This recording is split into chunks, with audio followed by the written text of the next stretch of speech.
Doctor John nursing type చేసి మీ questions అడగండి, తప్పకుండా రిప్లై చేస్తాను. రికీ 5469 సార్, ఎక్కువగా బైక్ మీద జర్నీ చేసేవాళ్ళు హెయిర్ ట్రాన్స్ప్లాంటేషన్ చేయించుకోవచ్చా? చేయించుకున్నాక ఎన్ని రోజులు బైక్ మీద తిరగకుండా ఉండాలి? లైక్ ర్యాపిడో డ్రైవర్స్ కానీ వాళ్ళు ఎప్పుడు బైక్ మీద వర్క్కి వెళ్తూ ఉండాలి కదా.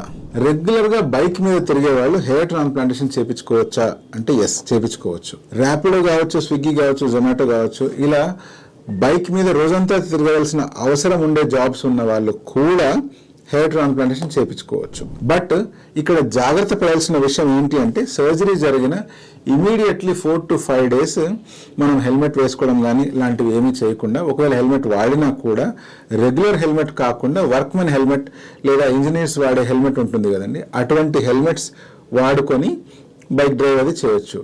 బట్ కుదిరినట్లయితే ఒక 5 days బైక్ డ్రైవ్ కానీ అటువంటి ఏమీ చేయకుండా తర్వాత నుంచి మీరు వర్క్మెన్ హెల్మెట్ వాడి బైక్ డ్రైవ్ చేసుకుంటూ వెళ్ళొచ్చు. ఒక 20-25 days దాటిన తర్వాత మీరు నార్మల్ హెల్మెట్స్ కూడా వాడుకొని మీరు బైక్ డ్రైవ్ చేయొచ్చు. సో బైక్ డ్రైవ్ చేసే జాబ్ ఉండడం వల్ల మీరు హెయిర్ ట్రాన్స్ప్లాంటేషన్ చేయించుకోకూడదు అనేటువంటిది ఓన్లీ అపోహ మాత్రమే.